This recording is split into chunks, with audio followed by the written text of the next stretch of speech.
पाकिस्तान तहरीक इंसाफ ने कल होने वाले चेयरमैन और डिप्टी चेयरमैन सेनेट के इंतखाब के खिलाफ इस्लामाबाद हाई कोर्ट से रुजू का फैसला कर लिया। मज़ीद तफसीलात जानते हैं डॉन न्यूज़ के नुमाइंदे अब्दुल्ला मोमिन से।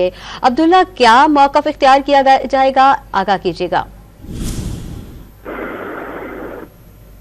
जी बिल्कुल, पाकिस्तान तहरीक इंसाफ के सेनेटर्स ने सेनेट में चेयरमैन और डिप्टी चेयरमैन की वोटिंग के खिलाफ अब से ही कुछ देर बाद इस्लामाबाद हाईकोर्ट में पिटीशन दायर करने का फैसला किया है। पीटीआई के जो सेनेटर्स है, क्योंकि कल चेयरमैन सेनेट के कल सेनेट का इजलास जो है वो बुलाया गया है, जिसके खिलाफ पीटीआई के सेनेटर्स ने चेयरमैन और डिप्टी चेयरमैन के वोटिंग के खिलाफ जो है वो इस्लामाबाद हाईकोर्ट रुजू करने का फैसला किया। और इसी सिलसिले में पाकिस्तान तहरीक इंसाफ जो है वो इस्लामाबाद हाईकोर्ट में इस चेयरमैन और डिप्टी चेयरमैन के वोटिंग के खिलाफ इस्लामाबाद हाईकोर्ट में पिटीशन दायर करेगी। जी अब्दुल्ला मोमिन तफसीलात से आगाह कर रहे थे, आपका शुक्रिया।